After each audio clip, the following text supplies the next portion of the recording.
Hi, it's Manny Goldman, the founder of It'sAllAboutWomen.com and the visionary behind Love Your Life Summit. This is a private series only for the people in my life, people that are near and dear, people that are coaches and mentors of mine, and that's what we're having today with Lisa Greenfield. She's with us. She's actually a specialist with your hands, so we're really excited to bring her in. She's someone that's really touched my heart in so many ways. She's someone that I've worked with personally. She's read my hands a few times. She's even read my children's hands, my wife's hands, and the insights and the clarity that she brings is tremendously amazing, as well as when I have a crisis, I go to her for some astrology insight because I don't know what's going on. Something's got to be going on, and she's been extremely helpful.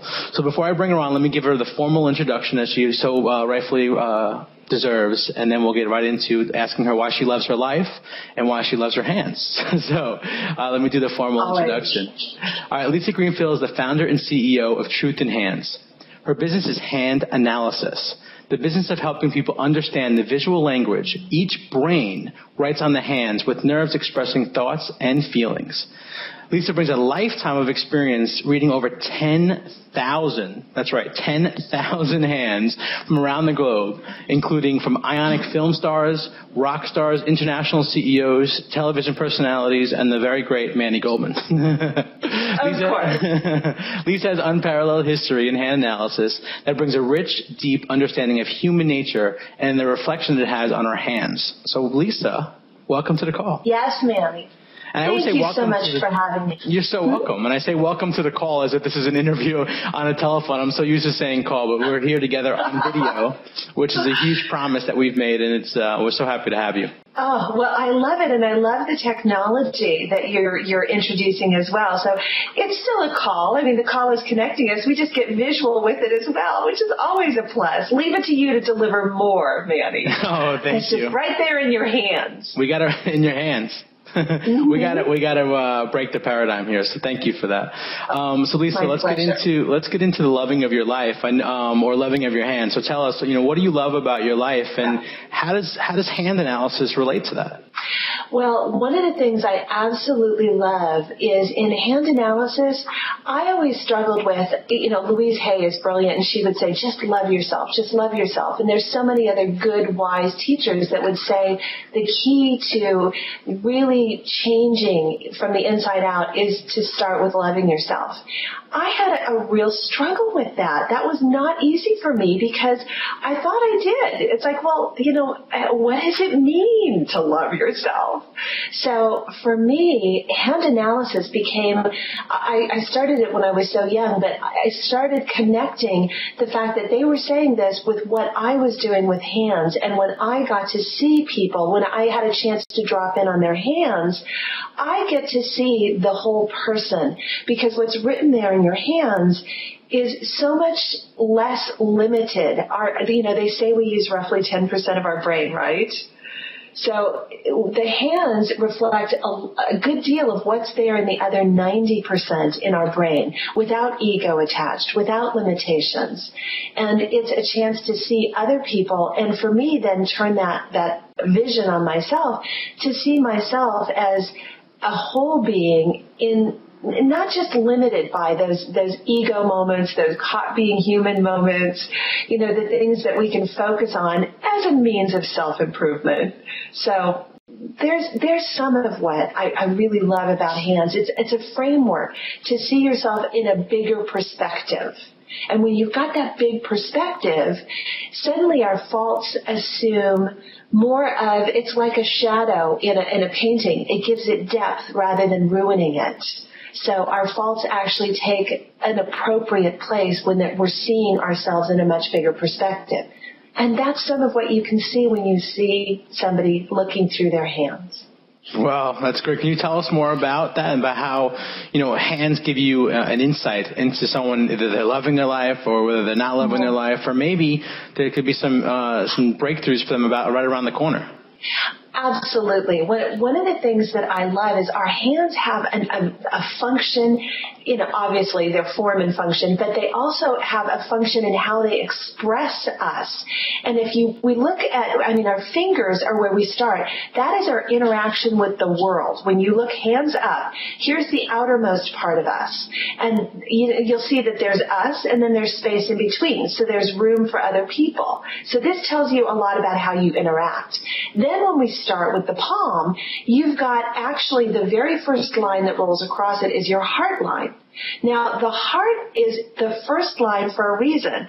Those of you who might be familiar with Dr. Bruce Lipton, he talks about the fact on the electromagnetic scale, our hearts have 100 times the electrical charge of our brain and 5,000 times the magnetic charge. So we're supposed to start first with our heart and magnetize in those things that we love. But most of us are so busy guarding our hearts because what we love, we fear losing. So what happens is, when there's a rich treasure trove, you put heavy guards on it. So there's a lot of fear and doubt that comes up. And that's bracketed underneath our heart line, we've got our headline. And that starts up here above our thumb and rolls either straight across the hand or it starts curving down. And the head tells us more about how we process information, what those guards on the gate might look like for those desires of the heart. And straight lines are about understanding that we're results people. That straight lines are getting, that's the shortest distance between 2 points is a straight line. So what happens is you can see that straight line people are the ones who are in a hurry to get results or definitely focused on getting results. And there's nothing wrong with that. We need our results people. And our curved lines, now they're all about taking in a richer experience. This is more of, I like to call them my tourists, whereas my straight lines are the travelers.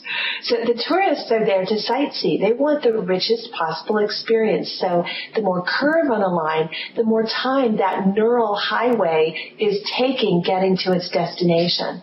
But you start to see your mind working, your heart, your mind, the electrical, and all of the possibilities that it carves out right there in your hand. And understanding that for every, yes, you can see that, all right, for short straight lines, I'm an impatient person. You see the criticism. Whereas if you start appreciating the fact that, all right, there's also the flip side to that, the results. These are people, I see some of my short straight, heart lines or headlines that are hard on themselves because they feel there's, they get so frustrated. They want results.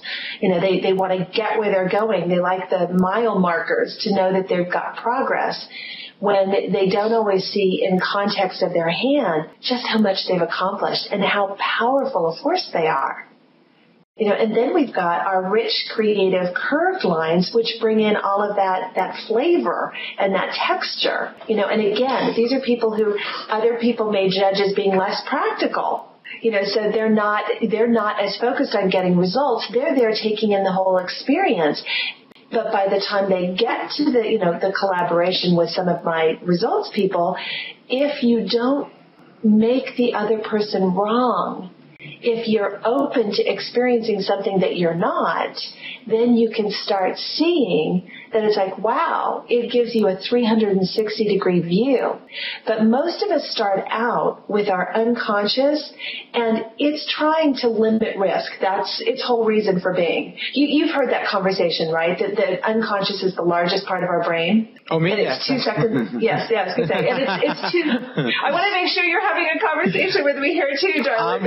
I'm here. Yes, the subconscious has much more capacity for information. Yeah. Absolutely. And it's 2 seconds faster, and because it's the oldest part of the brain. But it's a tape recorder. It's not smart. It takes in the patterns that are set the first 6 or 7 years of our life. We create a story around whatever that risk might be, or whatever is going on. And the brain, the unconscious has the responsibility for fight, flight, or freeze, the survivor in us. And our brain doesn't distinguish between an emotional risk and a physical risk. They've done studies now. I love how much they've done with the brain work. And the same part of the brain is stimulated when you have an emotional threat as when you have a physical threat. It still lights up those same areas. So that unconscious, that fast tape recorder is busy putting bodyguards between you and what you love and what you might risk losing. So when we start understanding that as far as loving yourself and loving your life, you learn how to put the bodyguards at your back instead of standing between you and what you love, because it can be very cunning as far as talking you out of that expansion possibility, talking you out of risking your heart, talking you out of, any number of opportunities to grow and change.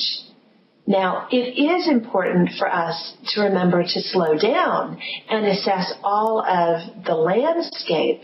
That's actually a good use for those, curved, straight, whatever it is. Those bodyguards show up in different ways for different lines.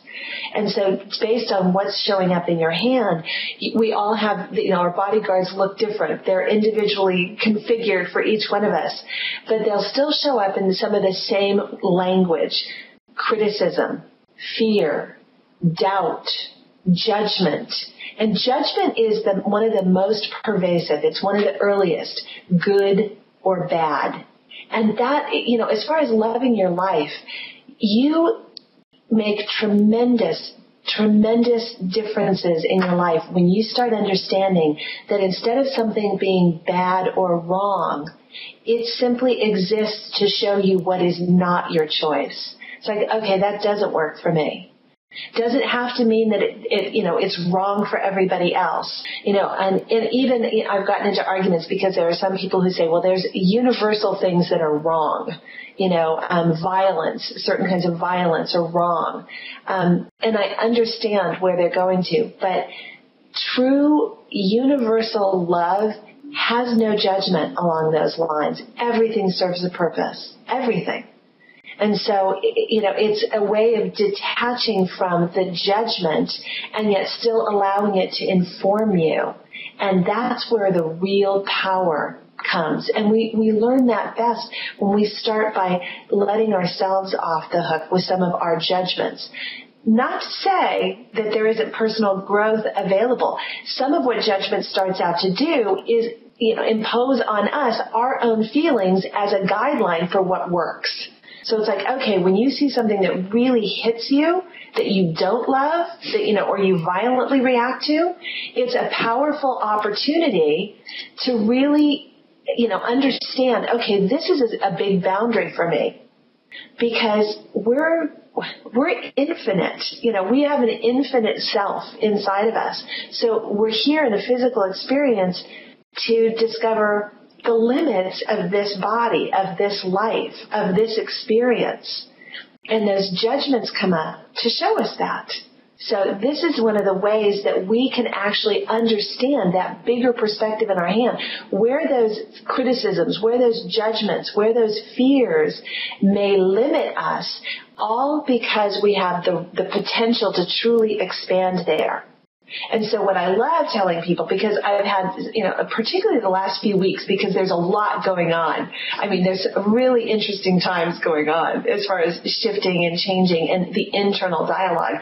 But there's a lot of people who are experiencing a tremendous amount of fear. Everything that has worked in the past is not working. They're hitting their head against a brick wall, trying to make things come out the same way when it's just no longer the same formula. And it's all because it's an opportunity to go inside. That fear, that doubt, that insecurity makes us turn inside to find our resources. And the resources there are far bigger than any of us really walk around on a daily basis knowing. And that's back to that 90% untapped potential right there in your hand. Because each one of us individually it's so unique. Our fingerprints are the most unique thing about us. Think about that.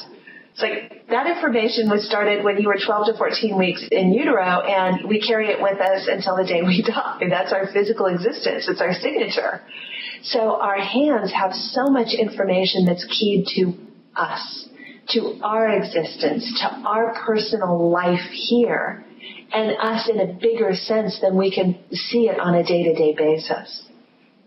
Does that help? It helps a lot, actually. When you speak, it's like you speak the truth. It's like you're not just speaking from knowledge. There's something deeper in that. So I thank you. And I was thinking about what would the listener be thinking about, and when we really talked about the fingerprint, that really helped. Like, wait a second, obviously your fingerprint's very unique. So what does it have to say about the rest of your hands? So I've had a reading, so I've had the blessing of having that experience. So let's take the viewers now through anything more you could share about their hands, because now you got them all curious, right? Whether they've had it done or not, I'm sure they've heard about it because it's been around for a while now, and a long time, probably before, I don't know how many years. You'll let us know that. But what can they do? What else can they do to, look at their hands, to be able to accept who they really are? And is there any changes that can be made that will also show up in the hands? Oh, you're so good, Manny. You know just what to ask. Yes. One of the things I love is, except for our fingerprints, almost everything in our hand is up for change, even the shape of it. So when you see what's going on in your hands, you have the opportunity to change your mind and change your line. And even, change the blood flow. Back to what we were talking about with the heart has so much, the 100 times the electrical potential on the electromagnetic grid. It's got 100 times the charge of the brain and 5,000 times the magnetic. So when you send an emotional thought down a particular path, you're carving out a much deeper, darker line. So people can notice which lines are dark, which ones are faint. And there's, such a good idea to understand that your heart line should have the darkest part, the darkest line, and that the heart line is that first one that starts again under the pinky and rolls across the hand and up towards your first fingers there. So it's the top line, horizontal, and that one should have a fair amount of color to it.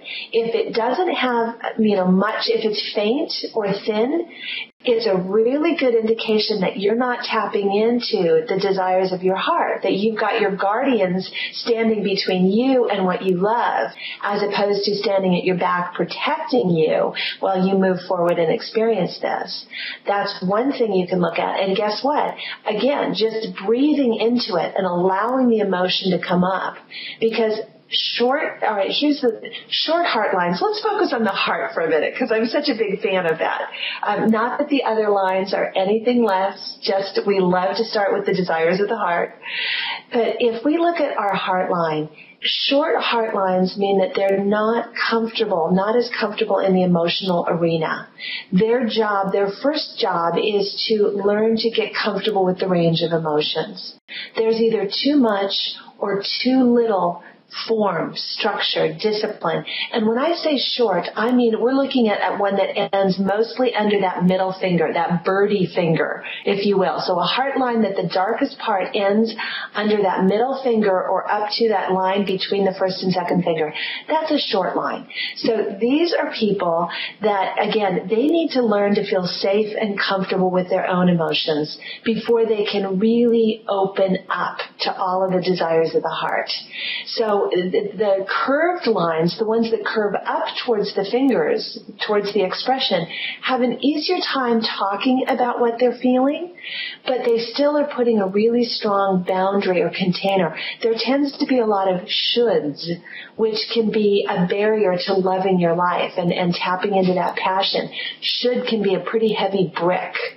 And the short, straight heart lines under that middle finger, these are people who can feel overwhelmed. That's the one heart line that doesn't have an edge to relate to. There's no fingertips. There's no, edge of the palm. So the short, straight heart lines, these are the people who can feel so overwhelmed. They actually call this the hermit heart line.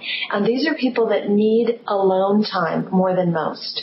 They need to be able to disengage and step back so that they can actually feel their own feelings and learn to give them a frame of reference that's theirs instead of what somebody else thinks they should or shouldn't feel.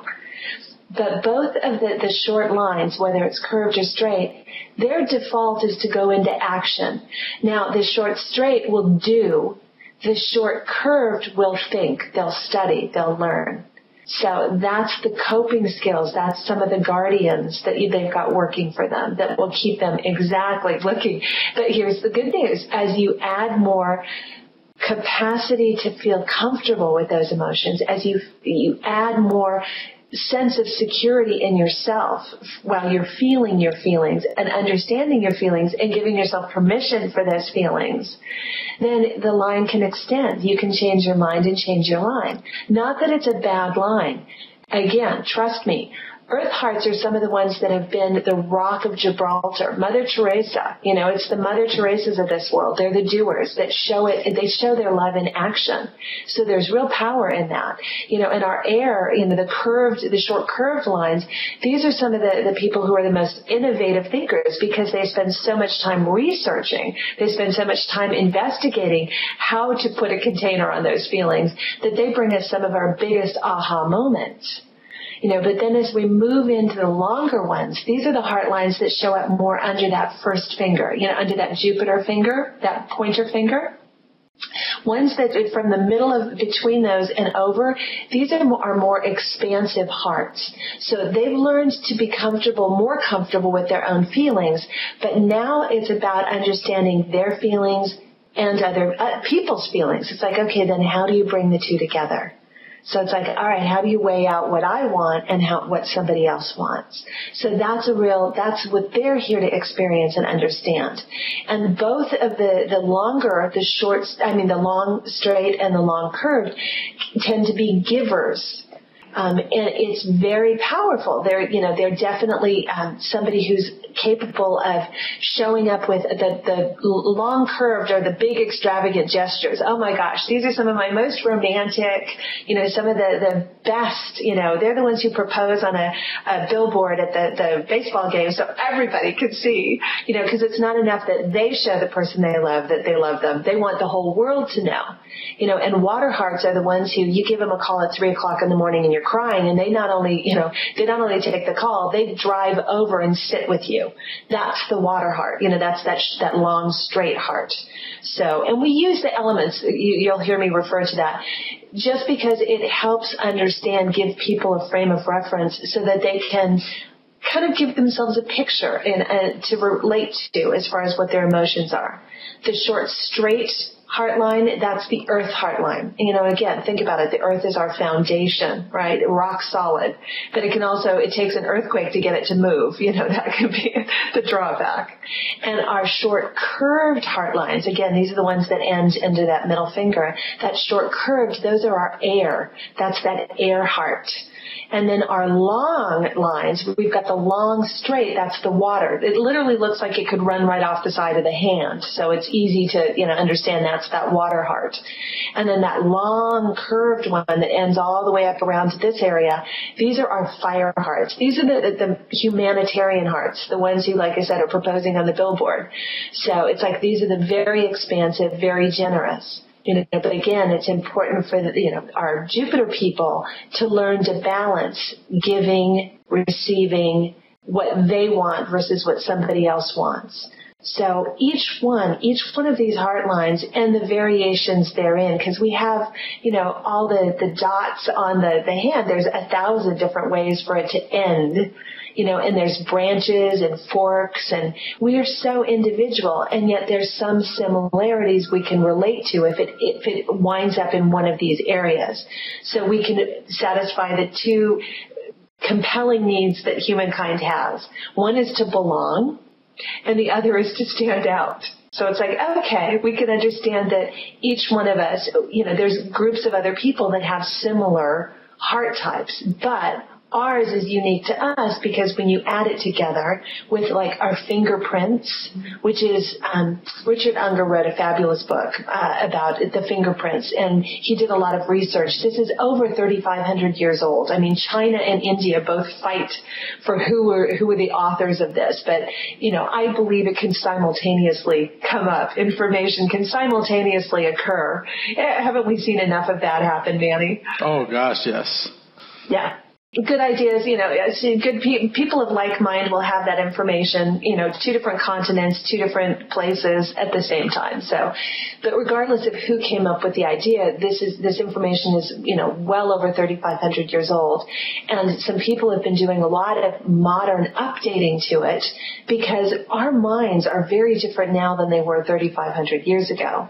So I think, a lot of the information does need updating, but we've added scans, brain scans. We have the ability now to see inside our minds and see how it's working.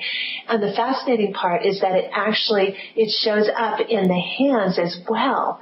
There's different regions of the brain that are responsible for brave action. There's different regions that are responsible for unconscious, the ability to just ruthlessly walk in and change the playing field without feeling any of the hesitation or remorse that some people who are very attached to tradition, some people are much more likely to be comfortable. They've got that in their mind. There's a region in their mind where they understand, and can see and operate on that shock change, on that. It's like a surgeon who ruthlessly goes in and cuts away parts of the people who are in surgery, but they need that help, that actually does something for them.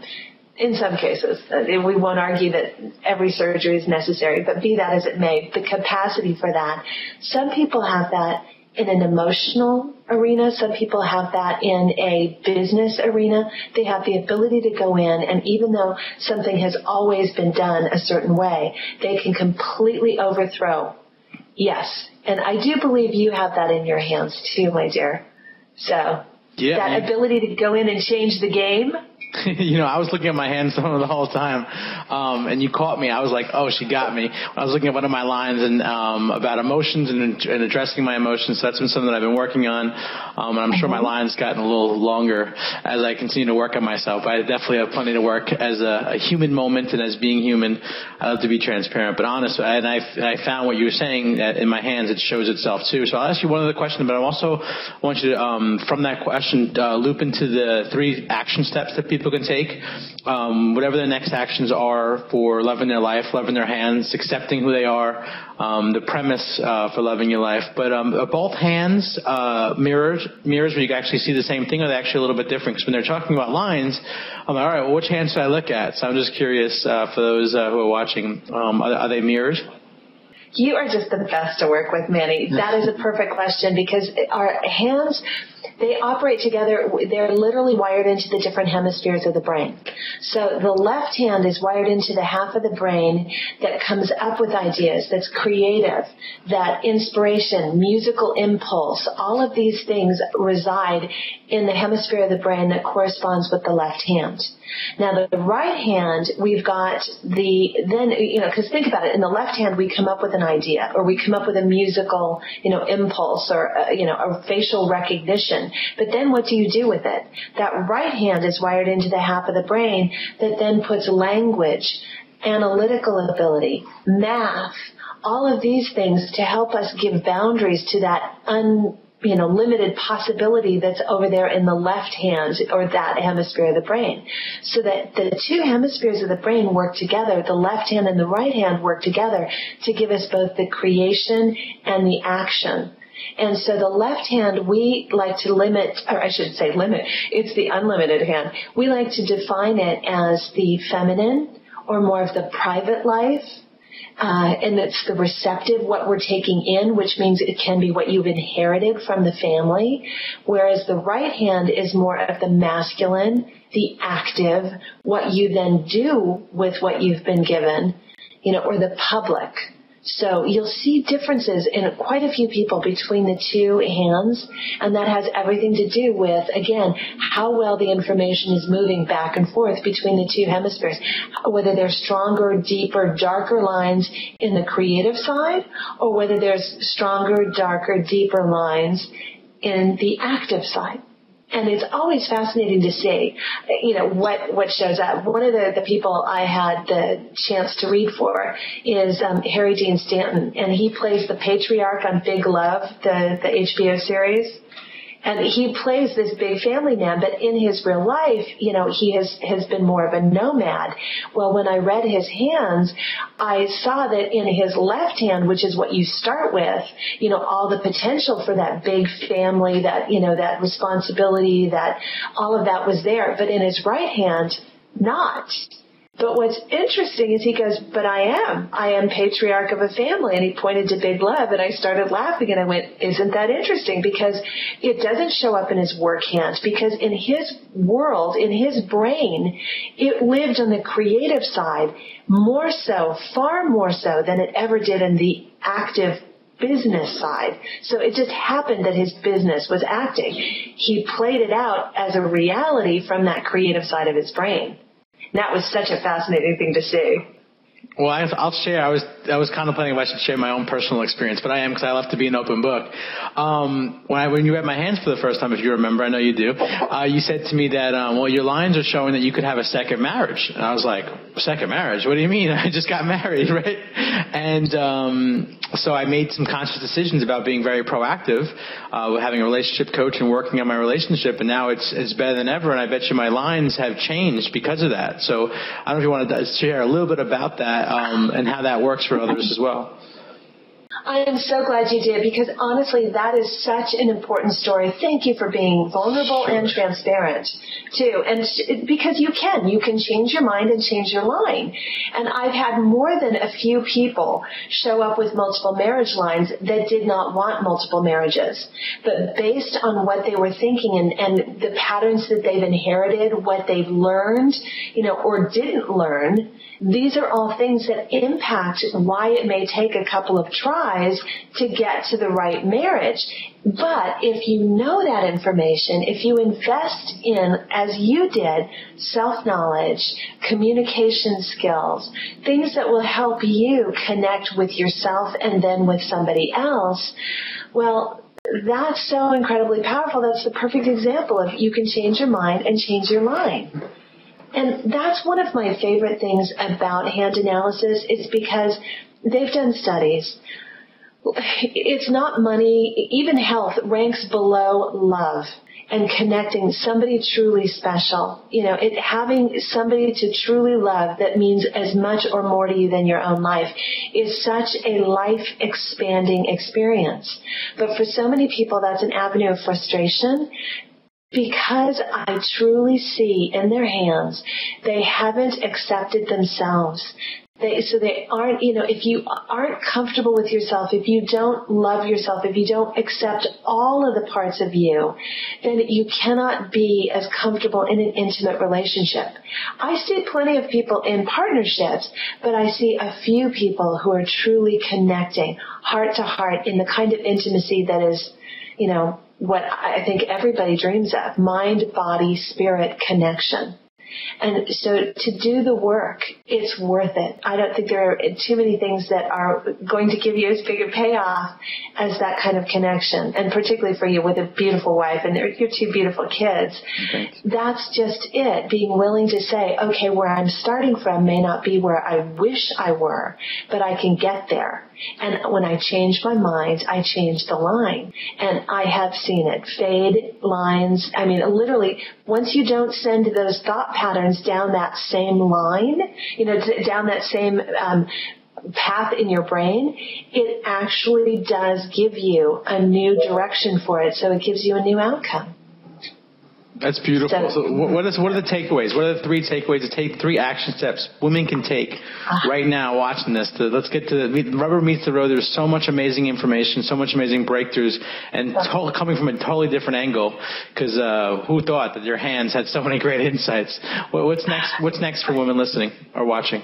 It's, it truly is our best personality profile, because it's us. It's right there in our hands. And I'm going to I know you said 3, but I have 2 takeaways, and they're powerful, and I want them to focus on these 2 because they work for everybody. But whether it's a curved or a straight line, short or long, there are 2 things that people can do. One is something I call toothbrush love. I created it because when you connect mind, body, and heart, you re-record record those unconscious tapes that keep you limited far faster than if you're just using a positive affirmation, because you're connecting with the physical activity and anchoring it. So it gives you a focus. So with Toothbrush Love, I want you to write down 30 of the best compliments you never received. What you really wished your parents would have noticed, mom, dad, what you wish the teachers would have noticed, things that you liked about yourself or thought were special about yourself, but nobody else is paying attention to. With the boyfriend, the girlfriend, the boss, whoever it is, the coach. Write down 30 because it takes at least 21 days to start a new habit. So 30 is a good extension beyond that. So you're going to write those 30 compliments out on a piece of paper. You're going to put that piece of paper by your toothbrush. So when you're brushing your teeth in the morning and every night, you're going to take one compliment a day, and you can make a little check mark, whatever you want, to note that you're moving through this. But you're going to take that compliment, you're going to roll it around your head while you're brushing your teeth. You're going to think that thought. Then you're going to rinse, spit, look yourself in the eye, and see it, say it, hear it. It actually works on the brain chemistry, and I've seen it change the lines for people, because when you're taking care of yourself, when you're meeting your own needs, one, your brain trusts it because it's coming out of your mouth. But two, it's also, it shifts that need for approval. It brings that down. It reduces some of that so that you feel better about yourself from yourself. So it's very powerful. And morning and night, 30 days, those 30 compliments. I have some people who've been doing it now for over a year, because they liked it so much. Why not? It's completely up to the people watching it, but I recommend it for 30 days. And I just have a quick story before I'll tell you the second takeaway. But there was one woman who called me. She was crying so hard. I thought I was going to have to call emergency services. I'm going, what? She goes, I just had a call from my mother, and she said she was so proud of me, and she was just sobbing, and I was thrilled for her. And then we both had a good laugh, because she said that they promptly got in a fight because she told her mother she'd waited her whole life to hear her say that. But it was something that she'd been practicing on Toothbrush Love, and that was something that she'd really wanted to hear. So that's how powerful this can be. The second takeaway, for everybody who's got, just even 3 extra breaths in the morning, time for 3 more deep breaths in the morning, while you're going to think your emotions are your dashboard. So for today, you can drive without a dashboard, but it sure gives you a lot of important information. So for today, you're going to tune into your dashboard. Anger is about protecting something. It's like a boundary. Beyond this, you do not go. Sadness is about letting go of something, whether it's a thought, a perspective, a situation, a person. Frustration is that gap between where you want to be or what you want to happen and where you are now. So it's a timing issue. It's understanding that your emotions are your dashboard, and they have some really good information for you. So when you take those 3 deep breaths in the morning, you're just going to say, I'm going to listen and look at my dashboard today. And at the end of the day, when you're finished, you're going to do some of the same. You're going to just review. It's like, okay, you may have missed the opportunity during the day, but guess what? That dashboard report card is still there at night. So you can lean back in bed, take 3 deep breaths again, and just give yourself the moment. It's like, okay, this is what I felt. You'll do something about it. You will. But the fact is, before you do something about it, just allow the emotion to come up and let it talk to you. Let it tell you what it has to say. So those are 2 very powerful things that everybody can do that can strengthen the heart line, that can extend the heart line, that can help translate some of those guardians that are there to protect us, but in most cases are standing between us and what we love instead of guarding our back. So it'll turn them into the at your back guardians instead of between you and what you love. Those are the 2 takeaways.